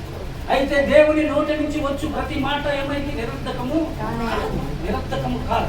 అందుకే మరణ శాసనము రాసిన వాడు మరణం అవశ్యకం. అందుకే ప్రభు అయిన యేసుక్రీస్తు వారు మరణించాల్సి వచ్చింది. మరణ శాసనము రాసిన దేవుడు ఆదికాండంలో రాస్తే హెబ్రీ పత్రికలో మరణము యొక్క శాసనము రాసిన వాడు మరణము సత్యం తన సొంత కుమారుడును మన కొరకు ఇటుకు వెనుతీయలేదు. ఎందుకు రాయబడిన వచనాలు ఉంటే ఆయన సొంత కుమారుడిని మనకు ఈయటానికి వెనుతీయలేదు. ఇంకా మరి ఏదైనా ఈయటానికి వెనుతిరుగుతాడా? సహోదరుడా, పిల్లరా, మీరు ఏదైతే ఆలోచన చేస్తున్నారో, దేవుడు మీ కొరకు ఏది ఇస్తాడో, మీరు ఏది ఎదురు చూస్తా ఉన్నారో, ఆయన సొంత కుమారుడిని మన కొరకు అనుగ్రహించిన ఆయన మిగతావి మీకు దయచేయకుండా ఉండునా కదా. మరణము అవశ్యకం కదా. 82:6-7 వచనంలో రాయబడ్డ కీర్తనకారుడు ఒక మాట అంటాడు. 82:6-7 వచనాల్లో ఒక శ్రేష్టమైన మాట కీర్తనకారుడు మనతో మాట్లాడడానికి ఇష్టపడతా ఉన్నాడు. పరిశుద్ధాత్మదేవుడు మీరందరూ సర్వోన్నతుని కుమారులనియు నేను సెలవిచ్చినను. ఆయనను ఇతర మనుషులు చనిపోవునట్లు మీరును చనిపోదురు. ఇతర మనుషులు చనిపోవునట్లు మీరును చనిపోదురు. బాప్తిస్మం తీసుకున్న వారు చనిపోతారు, లోకంలో ఉండేవారు చనిపోతారు, అందరూ చనిపోతారు. మీరు దైవములనియు సర్వోన్నతమైన కుమారులనియు నేనే సెలవిస్తున్నాను. ఆయనను ఇతర మనుషులు చనిపోయినట్టు మీరును చనిపోతారు. అంటే జీవం ఇచ్చినటువంటి దేవుడు, తన స్వరూపంగా తన పోలికగా నిర్మించుకున్నటువంటి దేవుడు, ఆజ్ఞను అతిక్రమించిన మానవుడికి దేవుడు నిశ్చయముగా నువ్వు చచ్చలవు అనేటువంటి మాటకి సాదృశ్యముగా మరణ శాసనము రాసిన వాడి మరణం అవశ్యకం. అది శిలువ మీద అవశ్యకం. ఆ మరణము నుంచి తప్పించడానికి తన రక్తమునిచ్చి తన వెల పెట్టుకున్నారు. ఎవరు ఈ రక్తమునిచ్చినటువంటి వారు? ఎవరికి రక్తమునిచ్చాడు? అపవాది గాడికి రక్తమునిచ్చాడు. అంతా కూడా ఎవరి వశమైపోయింది? ఎప్పుడైతే ఆదాము అవ్వ ఆజ్ఞను అతిక్రమించారో, అతిక్రమము ద్వారా వచ్చిన పాపం ఏదైతే ఉందో, ఆ పాపము ద్వారా వచ్చిన మరణం ఏదైతే ఉందో, ఆ మరణము ముళ్ళును విరవచానికి దేవుడు భూలోకంలో ఆకాశ మహాకాశములను విడిచి వచ్చారు. గగనములను చీల్చుకొని దేవుడు మానవుడై మన మధ్యకు వచ్చాడు. కృపా సత్య సంపూర్ణుడై వచ్చాడు. నీ పాదాలు కడిగాడు, నిన్ను హత్తుకున్నాడు, నిన్ను పిలిచాడు, ఏడ్చాడు. ఆయన ఏదైతే కావాలనుకున్నాడు మీరు అది జీవించి 33.5 సంవత్సరములు మన కొరకు ఆయన ప్రార్థన చేశాడు, సువార్త చేశాడు, సిలువలో యాగం అయిపోయాడు. ఎందుకంటే ప్రవచనముల నెరవేర్పు, ప్రవచనాలు నెరవేర్పు. రాను సైన్యం వారంతా కూడా యేసుక్రీస్తు వారి మీదకి దండి ఎత్తి వచ్చారు, మొత్తాన్ని పట్టుకుపోవడానికి వచ్చారు. వచ్చి అందరూ కూడా ప్రభు అయిన యేసుక్రీస్తు వారి మీద దాడి చేస్తున్నప్పుడు పేతురు తన వరలో నుంచి కత్తి తీసి ప్రభు అయిన యేసుక్రీస్తు వారిని చూసి పేతురు కత్తి తీసి లోపల పెట్టాడు. కత్తి పట్టుకున్నవాడు కత్తికోని, కత్తి పట్టుకున్నవాడు ఎడబడ్డాడమ్మా, బాంబు పట్టుకున్నాడు, కత్తి పట్టుకున్నాడు, మద్యం చేత పట్టుకున్నాడు, ఎవరు పాడైపోతాయి పట్టుకున్నాడు, దాంతో పడిపోతాడు. మంచిని పట్టుకున్నాడు, జీవాన్ని పట్టుకున్నాడు, ప్రభు వాక్యం పట్టుకున్నాడు, సాక్ష్యాన్ని పట్టుకున్నాడు. ఆమె సెలవు మన మధ్యలో లేదు. ఆయన మృతి పొందిన ఆ విశ్వాసంను బట్టి ఆయన మాట్లాడుతున్నాడు వినాలా. ఎందుకో తెలుసా, ఆఖరి నిమిషంలో ఆయన ఆత్మ ద్వారా బాప్తిస్తం పొందాడు. ఆత్మబాప్తిస్తము అంటే ఆత్మబాప్తిస్తం. అవి ఇట్ ఇస్ పాసిబుల్. అది ఎలా సాధ్యం? దేవుడికి సాధ్యం. God's possible all things. అన్ని విషయాలు దేవుడికి సాధ్యం. ఎందుకంటే యేసుక్రీస్తు సిలువలో వేలాడుతున్నప్పుడు ఆయన అంటున్నాడు పక్కనే దొంగ, అయ్యా నన్ను నీ పరదేశంలో జ్ఞాపకం చేసుకో అన్నప్పుడు నిశ్చయముగా నీవు నాతో పరదేశంలో ఉంటావు.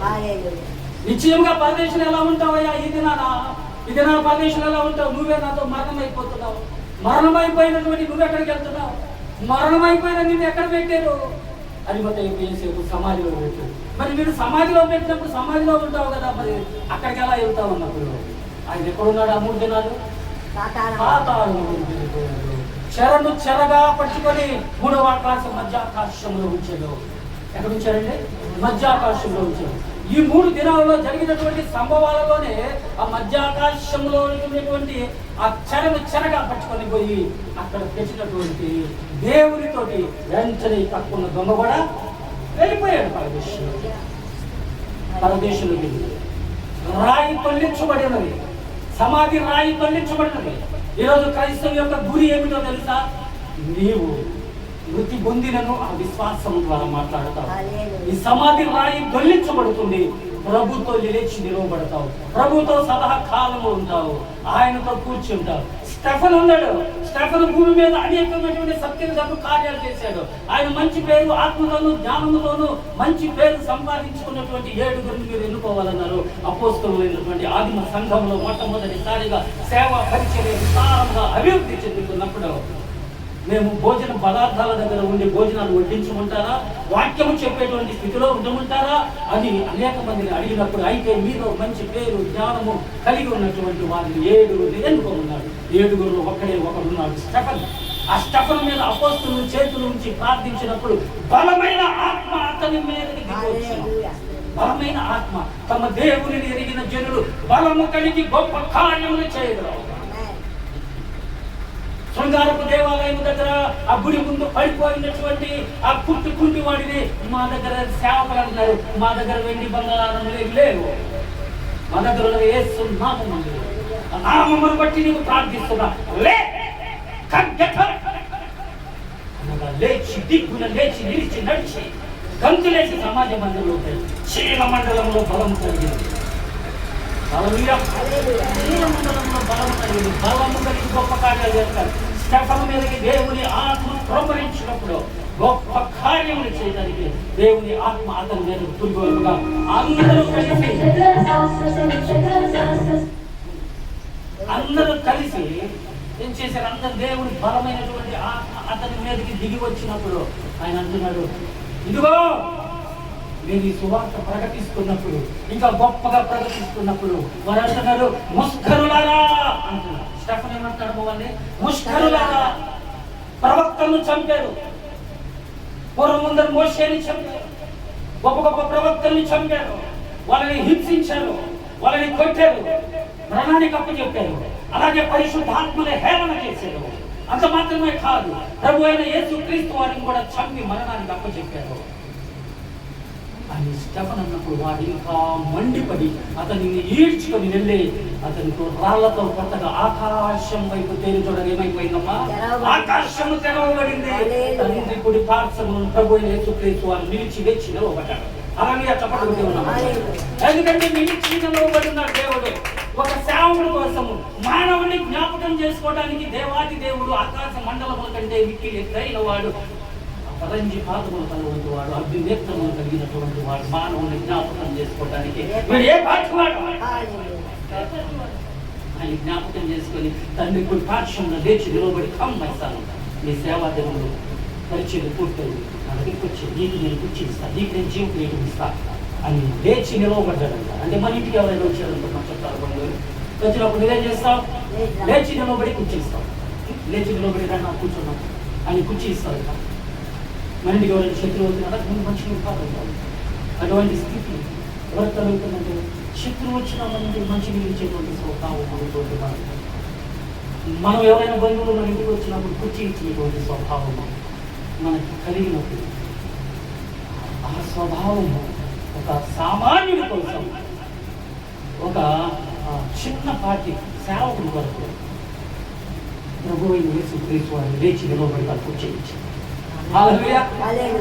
భూలోకంలో చేసినటువంటి సేవ పరీక్షలను బట్టి ప్రభువైన యేసుక్రీస్తు వారు లేచి నిలవబడి జీవిస్తారు. అత్యధికమైన సంతోషం పరలోకంలో కలుగుతుంది.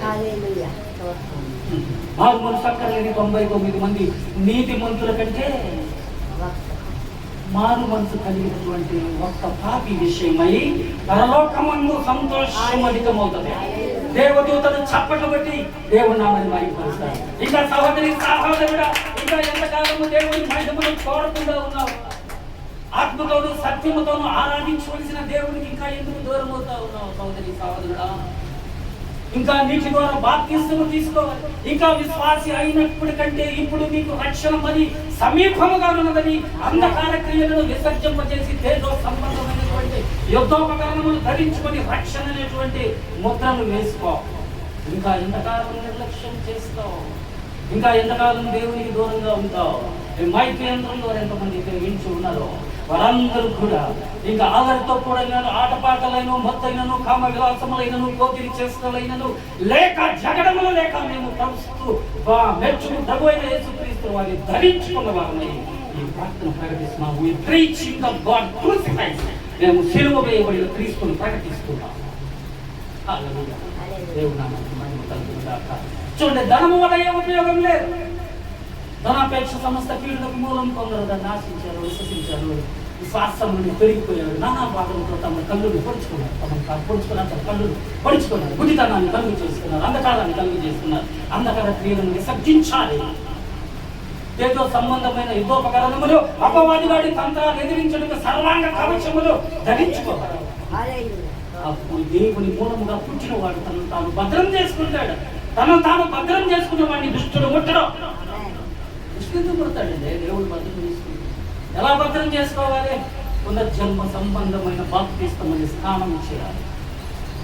అపరాధముల చేత పాపముల చేత చచ్చిన వాడు తిరిగి దేవుని చేత లేపబడి ఉండాలి. ఆత్మ సంబంధమైన బాప్తిస్తం. శరీరము ఆత్మకు, ఆత్మ శరీరములకు విరోధంగా అపేక్షించుచున్నది. విరోధంగా అపేక్షించడం ఆత్మ ఉంటుంది. సాయంత్రం పడుకునేటప్పుడు పొద్దున్నే లేచి 5 గంటలకి వాళ్ళు ప్రేయర్ చేయాలండి. 4 గంటలకి ఇవాళ ఎక్కువ నెట్టైనా సరే 4:30 ఏమైతే సెల్ ఫోన్ అలారం పెడతావు పడుకుంటారు. పొద్దున్న 4:30 అలారం మోగుతూ ఉంటారు. ఏమనుకుంటారు? కునికి ఇంకొద్దిసేపు నిద్రపోదాం అనుకుంటారు. ప్రేమ ఆత్మకు శరీరము ఆత్మకు రాత్రి ఏమైంది? ఆత్మ పొద్దున్నే లేచి 4 గంటలకు ప్రార్థన చేయమని. ఉదయాన్నే 4:30కి శరీరం ఏమంటుంది? కునికి పడుకో, కాసేపు పడుకో, తర్వాత చేద్దాం, ఇంకొక 10 నిమిషాలు పడుకుందాం, ఇంకొక 5 నిమిషాలు పడుకుందాం అని ఆత్మ కలుగు. అందుకే ఆత్మ శరీరం, అందుకే దేహం ఏం చేయాలి? అనుదినము నిలబెట్టుకోవాలి, అనుదినము అణిచివేయాలి. శరీరేచ్ఛలను బట్టి శరీరమును బట్టి విత్తువాడు శరీరేచ్ఛలను బట్టి ఏం పంటకు వస్తాడు? క్షయమగు పంటకు వస్తాడు. ఆత్మను బట్టి విత్తువాడు ఆత్మను బట్టి నిత్య జీవం అనే పంటకు వస్తాడు. ఆత్మను విత్తువాడు ఆత్మ ఫలాలను ధరింపజేసుకుంటాడు. ఆత్మ ఫలములను ధరింపజేసుకోవడం అంటే ఏమిటి?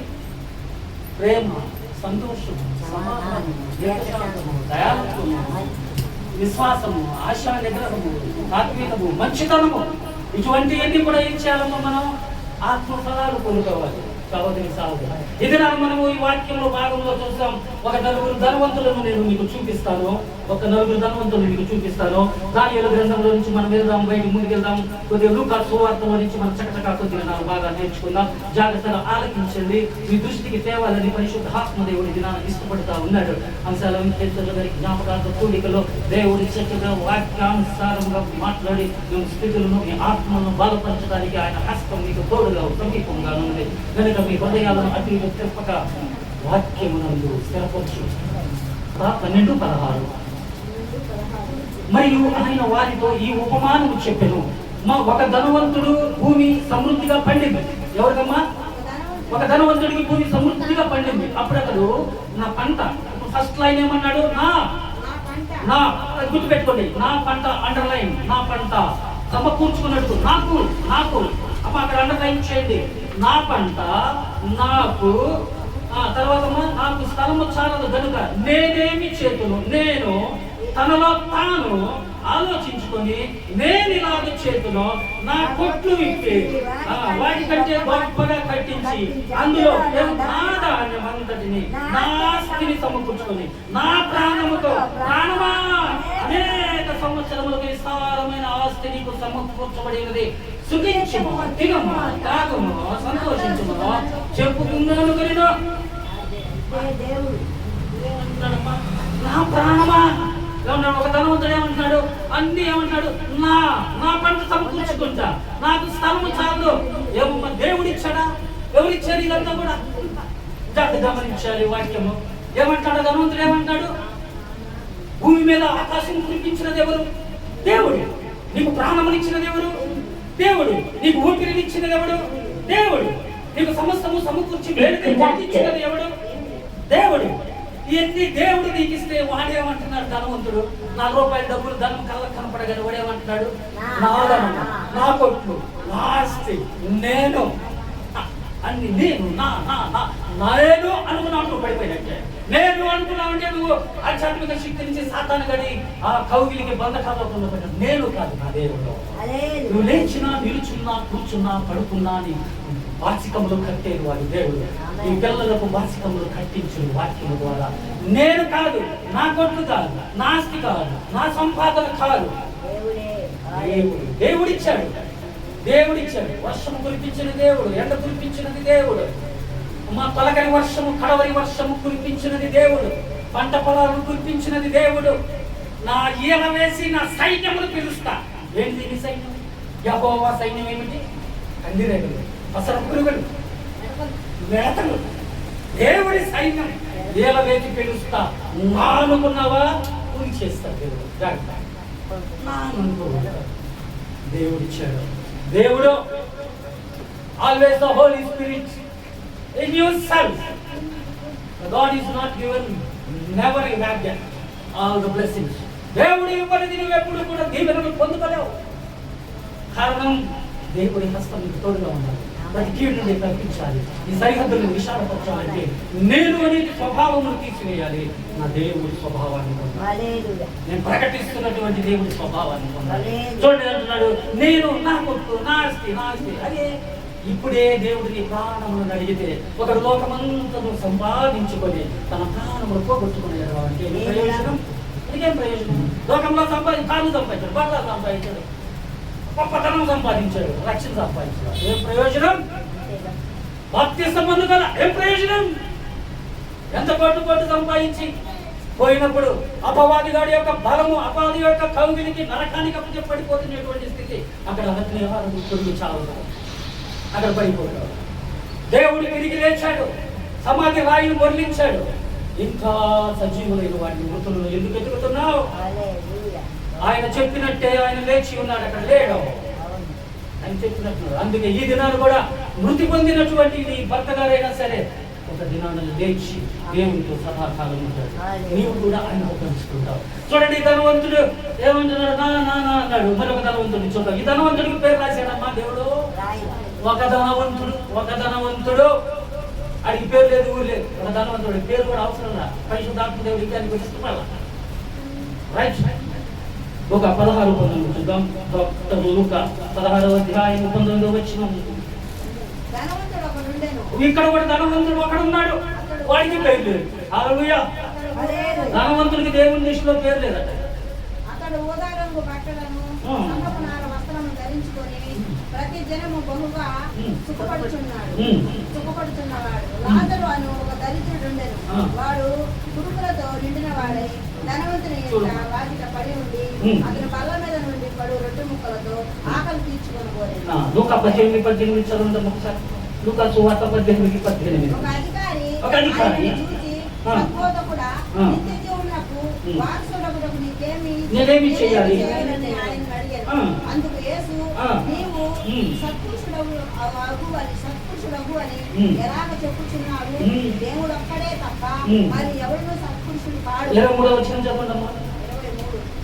అతడికి ధనవంతుడు గనుక ఈ మాటలు విని మిక్కిలి రచనపడగా యేసు అతన్ని చూసి, ఆస్తి గలవాడు దేవుని రాజ్యములో ప్రవేశించుట ఎంత దుర్లభం. అతడు మిక్కిలి ధనవంతుడు. వీడికి పేరు రాయబడిందా? వీడికి పేరు లేదు. ధనవంతుడికి దేవుడి రాజ్యంలో పేరు లేదు. ధనవంతుడు పరలోక రాజ్యంలో వచ్చాడు. సూది గజ్యంలో వంటి దూరం కాదు. ధనవంతుడు పరలోక రాజ్యానికి అక్కడ కాదు. ఎవరికి పేరు లేవు పరిశుద్ధ గ్రంథంలో. ఒక ధనవంతుడు ఉన్నాడు, వాడు నానా అనుకున్నాడు. రెండో ధనవంతుడు ఉన్నాడు, వాడు ఏమనుకున్నాడమ్మా? రెండో ధనవంతుడు ఊదారంగు వస్త్రములను ధరించి మిక్కిలి ఎంతో విలాసవంతమైన బ్రతుకుతా ఉన్నాడు. మూడో వాడమ్మా, అతడు మిక్కిలి ధనవంతుడు కనుక అతడు తన ఆస్తినంతా అన్ని పేదలకి ఇచ్చి తనను వెంబడించమనగా అతడు మిగులు వ్యసన పడేను. సరే, మంచిది. 4వ వాడిని చూద్దాం ఒక్కసారి. 4వ వాడిని చూద్దాం. ఒక 19:1. ఆయన సంచరించుచు ప్రవేశించి దాని గుండా పోవచ్చు. ఇక్కడ రాశాడంటే పేరు ఎవడమ్మాయిడు? ధనవంతుడే. చక్క స్పష్టంగా పలకాలి. పరిశుద్ధాత్మ దేవుడు మనకి ప్రతి విషయంలో ఆచితూచి కొలకే చదవాలి. గ్రంథం చదివేటప్పుడు మనం జాగ్రత్త చదవాలి. ఇక్కడ జక్కయ్యకి పేరు ఇచ్చేశాడు. ధనవంతుడైన జక్కయ్య అక్కడంతా 3 వర్షంలో వచ్చాడు. ఒక ధనవంతుడు, నా ఇల్లు, నా కొట్లు, నా ఆస్తి, నా ధనం ఈ కొట్లు పడేసి కొత్త కొట్లు కనుక్కుంటాను, నా ప్రాణమా తాగుము తినము సుఖించుము అన్నటువంటి ఒక ధనవంతుడు. రెండో ధనవంతుడు ఏమంటున్నాడు? మా సన్నపు నార వస్త్రము ధరించి బహుగా సంతోషపడుతూ ఎవడం కూడా పిడికడు అన్నం పెడుతున్నాడు కానీ. రెండో ధనవంతుడు. మూడో ధనవంతుడు ఉన్నాడు, సద్బోధకుడా, నిన్ను నేను వెంబడించాలి. ఏం చేయాలి? వెంబడించాలి. నన్ను వెంబడించాలంటే తనను తాను ఉపేక్షించుకొని ప్రతి దినము సిలువెత్తుకొని నడవాలి. సిలువెత్తుకొని నడుస్తున్నటువంటి వాడంటే సిలువ అంటే శ్రమ, సిలువ అంటే కష్టం, సిలువ అంటే శామము, ఖడ్గము, తెగులు. అది ఎత్తుకొని మనం క్రైస్తవ జీవితం ఆశామాష కాదు. క్రైస్తవ జీవితం అంటే విలాసవంతమైన జీవితము కాదు. అనుదినము తన సిలువెత్తుకొని క్రీస్తుని వెంబడించాలి. తనను వెంబడించేవారు అనుదినము సిలువెత్తుకోవాలి. ఆ దినంలో సిలువెత్తుకోవాలి. ఈ దినంలో అవసరం లేదు. మా ప్రభు ఎత్తుకున్నాడు. ఈ దినంలో బైబిల్ ఎత్తుకున్నాడు. గ్రంథానికి వచ్చి సెల్ ఫోన్ ఎత్తుకుని బైబిల్ పరిశుద్ధ గ్రంథాన్ని రాబా. సెల్ ఫోన్ చూసి వాక్యం చదవబా. సిలువెత్తుకొని పరిశుద్ధ గ్రంథం ఎత్తుకొని సన్నిధికి రా. కదా. మూడవ ధనవంతుడు. 4వ ధనవంతుడు ఉన్నాడు. అక్కడ ఒక ధనవంతుడైనటువంటి జక్కయ్య. ఎవరమ్మా? ధనవంతుడైన జక్కయ్య. ఎందుకు పరిశుద్ధాత్మ దేవుడి తనకి ధనవంతుడైన జక్కయ్య అని అన్నాడంటే, యేసు వస్తూ ఉండగా, యేసు త్రోవకొండ దగ్గర ఉన్నాడు. నేను ఒంగోలులో ఉన్నాను. ఒంగోలులో ఉన్నటువంటి వాడు మేడి చెట్టు ఎక్కాడు. మేడి చెట్టు ఎక్కి యేసయ్య వస్తున్నాడనే వార్త విన్నాడు. అతను పొట్టువాడు కనుక, అతను చూడలేడు కనుక, బహు జన సమూహంలో ఉన్నాయి కనుక ఆ జన సమూహంలోకి వెళ్ళలేడు కనుక చెట్టు ఎక్కాడు. చెమలు పుట్టి ఏమో చెట్టు మీద చెమలుంటే పక్కన అయిపోయాడు జక్కయ్య. చెట్టు ఎక్కాడు, చెట్టు కొమ్మలో కూర్చున్నాడు, ఆకుల్లో కూర్చున్నాడు. నన్ను ఎవరైనా చూస్తే తాకింది కదా, నన్ను ఎవరైనా చూస్తే నన్ను ఎవరు కూడా దరి చేర్చుకోవాలి కదా, నేను సుంకరిని కదా, నేను కళ్ళు దర్శనం చేసేవాడిని కదా, నేను పాకిని కదా, మీరందరూ జరిగి నేను వెళ్ళలేను. ఆ చెట్టు ఎక్కి ఆ చెట్టు ఆకుల మధ్యలో కూర్చొని ప్రభుని చూస్తాను అనుకున్నాడు. అతడు ఎవడో చూడబడేను, అతను ఎవడో చూడబడేను, ఎవడో అతను ఎవడు ఆయన అద్భుతాలు చేయవాడు, ఆయన స్వస్థతలు చేయవాడు, ఆయన సమస్తము సమకూర్చి వేరుగా కలిగించేవాడు, నీ కలతలను మార్పువాడు, నీ కన్నీరును తొలిచేవాడు, నీ దుఃఖము నాట్యముగా మార్చేవాడు. ఆయన ఎవరు అని చూడలేదు. ఇన్ని చేస్తున్నటువంటి యేసయ్యను చూడడానికి చెట్టు ఎక్కాడు, తన ఎత్తును పెంచుకున్నాడు. మరి ఇది నా ఎత్తు నువ్వు పెంచుకోవడం ఎందుకున్నావా సోదరి సోదరుడా? ఎక్కడ ఉన్నావా అక్కడ ఉన్నావా సోదరి సోదరుడా? మార్చు, బతికి మార్చు, ప్రయాణం మార్చు, దిక్కు మార్చు, దిశ మార్చు. పేరు మారింది, తీరు మారాలి, మారాలి, జీవితం మారాలి. ఆకులలోని చూస్తారు, ఎవరో చూడగోరెను, అద్భుతాలు చేయవాడు ఎవరో అని చూడగోరెను. నీవు చూడు, మందిరానికి వచ్చి అద్భుతాలు చూడు. నజరేతులో నుంచి ఏదైనా వస్తుందా? వచ్చి చూడు పిలుపు, వచ్చి చూడు. దేవుడికి తెలుసు, చెట్టు ఎనుకున్న ఆదాము దేవుడికి తెలుసు, చెట్టు మీద ఉన్నటువంటి జక్కయ్య తెలుసు, చెట్టు కింద ఉన్న నతనయేలు తెలుసు. దేవుడికి సమస్తము తెలుసు.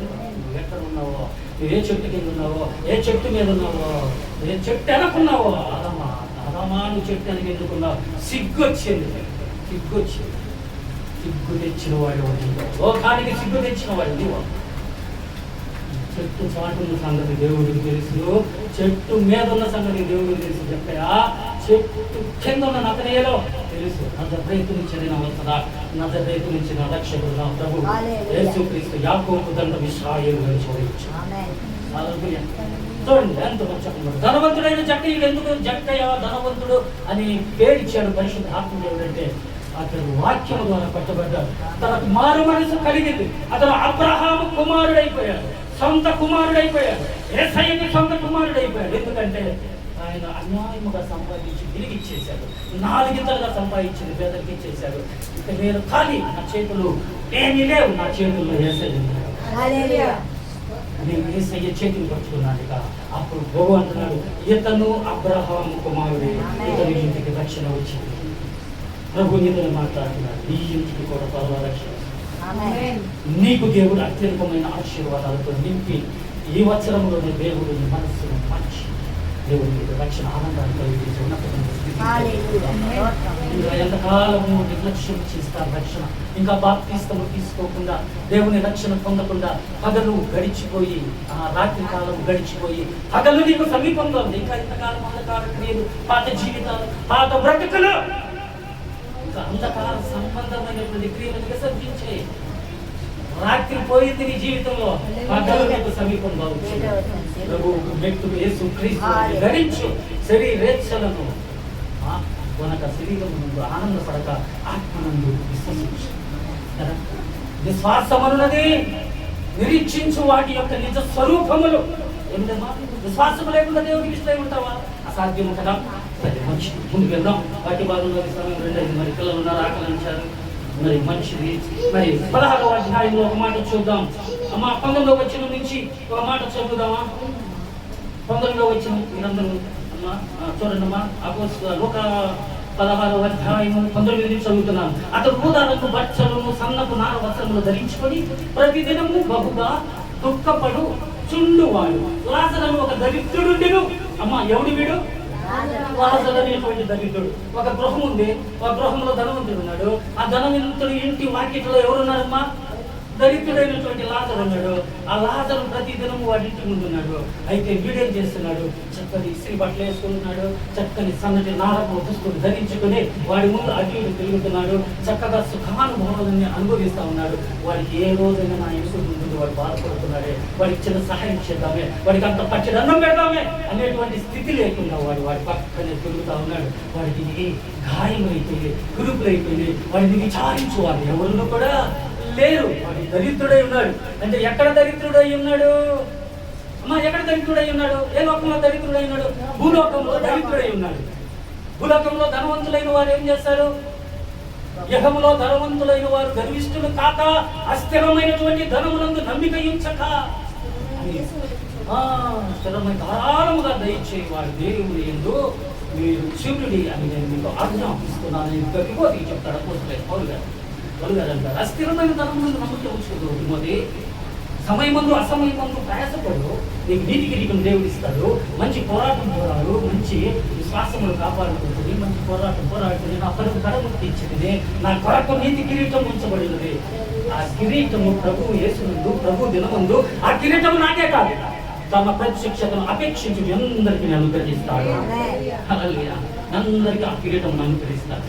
మితముగా ప్రయాసపడు, అసమయమందు సమయమందు ప్రయాసం. ఎందుకో తెలుసా?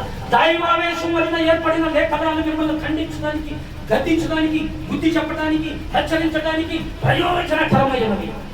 మిమ్మల్ని ప్రేమించడానికి కాదు, మిమ్మల్ని లాలించడానికి కాదు, మిమ్మల్ని లాలన చేయడానికి కాదు. వాక్యం ఉంది, వాక్యం గాయం చేస్తుంది, వాక్యం ఖండిస్తుంది, వాక్యము గాయం చేయవాడు, ఆయన కట్టువాడు. ఇంజక్షన్ ఉంది, ఇంజక్షన్ చేసేటప్పుడు బాధ ఉంటుంది, అది పనిచేసేది దాన్ని ఏమైపోతే వాక్యము కూడా మిమ్మల్ని గాయం చేస్తుంది. దేవుడు నాతోనే మాట్లాడుతున్నాడు, ఈ రోజు నాతోనే మాట్లాడుతున్నాడు, నన్ను గాయం చేస్తున్నాడు. రాత్రి పాస్టర్ గారు నా ఇంటికి వచ్చారు, మా ఇంటి దగ్గరికి వచ్చి ఎన్ని ఉన్నారు, పొద్దున్న వాక్యం మధ్య ఉంటారు. ఏం చదువుతారమ్మా? రాత్రి వస్తారు, ఆ ఇంట్లో విచారిస్తారు, ఆ ఎన్ని పొద్దున్నే వచ్చి వాక్యంలో వాక్చాతుర్యము లేక వాక్శక్తితో దేవుడు వాక్శక్తితో దేవుడు మలచాడు. వాక్చాతుర్యంతో కాక వాక్శక్తితోనే క్రీస్తు యేసు సిలువ వేయబడిన క్రీస్తుని నేను ప్రకటించుచున్నాను. క్రీస్తు యేసు సిలువన విశ్వాసం లేని వారికి ఏమిటన్నది వెలుగుతాను, విశ్వసించిన వారికి దేవుడి యొక్క శక్తి. ధనవంతుడు యాకోబు 2:5 మాట, యాకోబు పత్రిక 2:5. 5 నిమిషాలు ముగించేస్తాను, ఒక 5 నిమిషాలు ముగించేస్తాను. యాకోబు 2:5 పుస్తకం తీయాలి. పుస్తకంలో మీ చేతులకు యుద్ధం, మీ వేళ్లకు పోరాటం నేర్పించాలి. అంటే 2:5 అక్కడ పట్టుకొని నోటికి యుద్ధం కాదు నేర్పించాల్సి, చేతులకి. నా సహోదరులారా ఆలకించుడి, లోక విషయములలో అమ్మా దరిద్రులైన వాడిని విశ్వాసమందు భాగ్యవంతులు. మా లోక విషయంలో దరిద్రులైన వారు విశ్వాస విషయంలో ఏమవుతుంది? భాగ్యవంతులైపోయారు. అందుకే ఏమైపోయాడు? ఈ దరిద్రుడైనటువంటి వాడు లోక విషయంలో ఏమైపోయాడు? భాగ్యవంతుడు. దరిద్రుడయ్యాడు, పరలోక సంబంధమైన విషయాలలో భాగ్యవంతుడయ్యాడు. ఈ లోకంలో ఉండేటువంటి ధనాన్ని బట్టి నువ్వు అతిశయపడకూడదు. అతిశయపడువాడు ఎవడు అనగా భూమి మీద నీతి న్యాయములు జరిగించుచు భూమి మీద కృప చూపించుతున్న దేవుడి అందే అతిశయపడాలి. శరీరులను ఆశ్రయించుకొని నదులను ఆధారము చేసుకొని యెహోవా మీద హృదయం త్రిప్పుకున్న వాడి శాపగ్రస్తుడు కదా. లోకంలో ఉన్నటువంటి దరిద్రుడు మనందరం ఎవరమ్మా? పేదవాళ్ళు. మనందరం మధ్యతరగతి కుటుంబం వాడు. మన కొరకు ఎప్పుడు యేసుక్రీస్తు వచ్చారు. మనం బ్రతక లేమని తెలుసు, మనకు ఆధారం లేదని తెలుసు, మనం పడిపోతే లేవలేమని తెలుసు. లేపువాడు నేను కదా మీ మధ్యలో ఉంటాను. కృప సత్య సంపూర్ణుడై మన మధ్య 3.5 సంవత్సరాలు పేదల కొరకు వచ్చినాడు. తను ఐశ్వర్యమును విడిచి మన కొరకు దరిద్రుడు. ఆయన ఎవరి కొరకు దరిద్రుడు ఆయన వెండి బంగారములు, ఆ గడపలు ఎలా ఉంటాయంటమ్మా? ముత్యముల బొమ్మములు, బంగారు వీధులు, స్ఫటికముచ్చు వంటి 22 ప్రకటన గ్రంథం 22 రాయబడినది. ఆయన స్ఫటికములను పోలినటువంటి పరలోక రాజ్యంలో ఉంటాడు.